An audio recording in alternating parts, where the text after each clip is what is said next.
Shalom, selamat berjumpa kembali ya. Semoga kita semua dalam keadaan yang sehat, sehingga hari ini kalian bisa belajar kembali untuk bab 2 dengan judul Hidup Berpengharapan. Iya, sebelum kita lanjut, sekali lagi jangan lupa tolong video kali ini di like ya, di share, di komen, bahkan yang belum subscribe supaya segera di subscribe ya. Ya, baik peserta didik, sebelum kita masuk dalam materi, kita berdoa terlebih dahulu.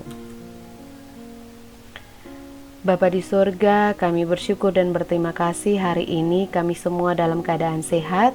Kami hendak belajar, Tuhan berkati kami sehingga kami dapat belajar dengan baik. Roh Kudus-Mu yang akan menuntun dan memampukan kami sehingga kami dapat mengerti akan pelajaran yang hendak kami ikuti pada saat ini. Di dalam nama Tuhan Yesus kami berdoa. Amin.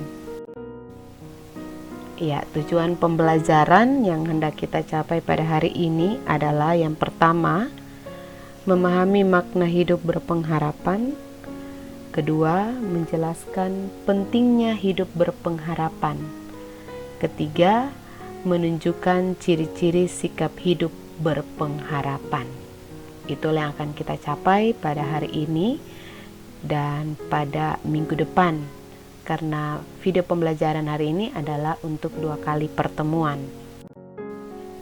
Nah, sekarang peserta didik, kita akan literasi. Silakan diambil Alkitabnya, dibuka 2 Korintus 4 ayat 8.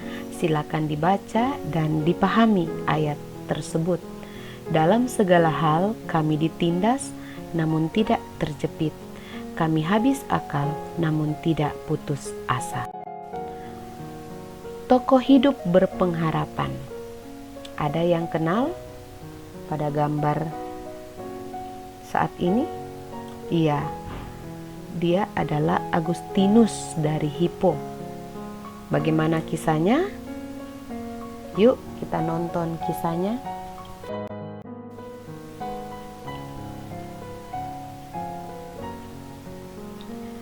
Agustinus dari Hippo lahir pada 13 November tahun 354 di Tagaste, Afrika Utara. Sejak muda sudah mengenal peperangan antara terang dan kegelapan. Ibunya adalah Monica, pengikut Kristus yang taat, tetapi ayahnya Patricius, seorang pejabat tinggi di pemerintahan yang tidak percaya Kristus dan menjadi penyembah berhala. Kehidupan keluarganya merupakan tantangan karena perbedaan iman antara ayah dan ibunya. Agustinus menolak mengikut ajaran ibunya. Agustinus hidup dalam pesta pora, foya-foya, dan pergaulan bebas. Tetapi Monica, ibunya, tidak pernah berhenti mendoakan suami dan anak-anaknya. Secara khusus Agustinus, Monica terus berpengharapan bahwa suami dan anak-anaknya akan bertobat dan menerima Yesus, sehingga suatu saat Patricius sakit keras dan sebelum meninggal ia bertobat dan minta dibaptis. Agustinus pergi meninggalkan ibunya di Italia. Agustinus bertemu Uskup Ambrosius yang membimbingnya hingga akhirnya lebih dari 20 tahun doa ibu Monica terjawab. Agustinus bermimpi bertemu seorang anak yang menyuruhnya membaca Alkitab. Akhirnya pada saat itu Agustinus menerima Yesus. Ibu Monica sangat senang. Agustinus menjadi uskup yang kemudian dikenal Bapa Gereja.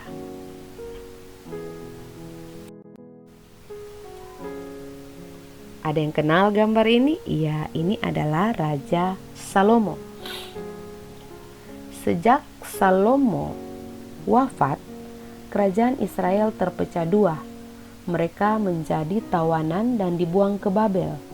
Selama itu, umat Israel menanti-nantikan Allah untuk memulihkan mereka menjadi bangsa yang merdeka dan makmur seperti yang dinubuatkan Nabi Yesaya pada kitab Yesaya 40 ayat yang pertama hingga ayat yang kedua dan Mika 5 ayat 1-2. Sehingga akhirnya umat Israel terbagi menjadi 2 kelompok, yaitu kelompok yang sudah kehilangan harapan dan kepercayaan terhadap janji Allah, kelompok yang masih percaya pada janji Allah dan tetap berpengharapan akan kedatangan Mesias yang akan membebaskan mereka. Nah, peserta didik, dalam kelompok yang kedua ada seorang bernama Simeon. Lukas menyebut Simeon adalah orang yang setia, benar dan saleh dalam menantikan Mesias. Meskipun sudah tua, ia tetap berpengharapan bahwa ia akan melihat Mesias. Lukas 2 ayat 26. Pengharapan Simeon tidak sia-sia karena suatu hari Roh Kudus menggerakkan hatinya untuk datang ke bait suci. Di sana ia bertemu dengan Maria dan Yusuf yang membawa bayi Yesus. Simeon sangat bersukacita. Sambil menggendong bayi Yesus, ia merasakan bagaimana janji Allah digenapi dalam hidupnya dan umat Israel. Arti pengharapan. Menurut KBBI,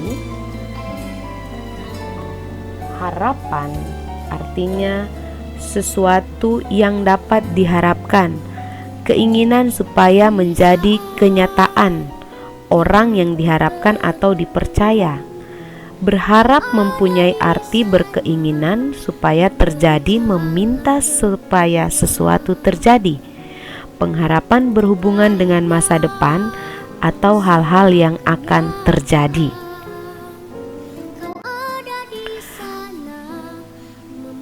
Menurut Alkitab, arti pengharapan sebagai berikut.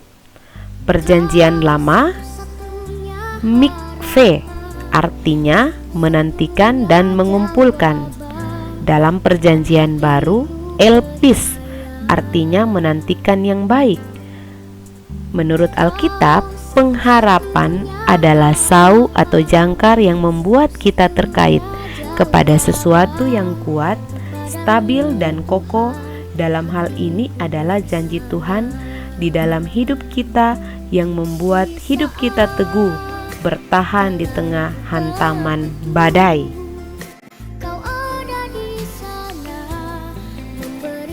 Ada 3 hal yang dapat menggerakkan kehidupan manusia, yaitu iman, pengharapan, dan kasih. 1 Korintus 13 ayat 13. Setiap orang Kristen sebagai orang yang beriman meletakkan kepercayaannya kepada semua janji Tuhan Allah di dalam firman-Nya dengan terus berpengharapan kepada Yesus sambil terus hidup penuh kasih dengan sesamanya. Dasar pengharapan. Harapan berasal dari Allah. Harapan tidak bergantung pada apa yang kita miliki, contohnya kekayaan atau kedudukan. Selaku orang Kristen, kita mendasarkan pengharapan pada Allah yang hidup, yang bertindak, dan yang campur tangan dalam segala lika-liku hidup manusia. Harapan akan menjadi kenyataan, dan harapan tidak akan mengecewakan, sebab pengharapan ada karena iman kepada Tuhan Yesus yang menjanjikan keselamatan.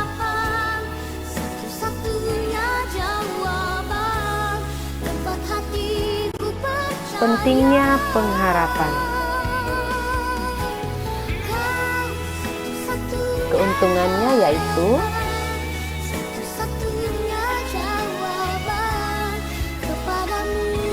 mampu bertahan dalam situasi yang sangat sulit sekalipun. Meskipun kita sudah sangat menderita, tetapi kita tidak melakukan hal-hal yang negatif yang akan melukai diri kita sendiri. Selalu tabah dan sabar. Ketika orang sekeliling kita tidak dapat percaya, memberikan harapan yang palsu, tetapi ketika kita berpengharapan hanya pada Yesus, maka kita dapat sabar dan tabah menjalani hidup. Terus bergerak maju, bukan diam meratapi keadaan. Meskipun dalam keadaan sulit yang harus kita lalui, tetapi kita tidak meratapi nasib kita. kita tetap optimis dan yakin bahwa semua dapat kita lewati. Pengharapan itu adalah sau yang kuat dan aman bagi jiwa kita yang telah dilabuhkan sampai ke belakang tabir. Ibrani 6 ayat 9. Sebuah kapal tanpa sau akan mudah lepas terbawa ombak. Begitu juga bila kita hidup tanpa pengharapan, akan sangat rapuh dan mudah terbawa arus dunia yang menyeret.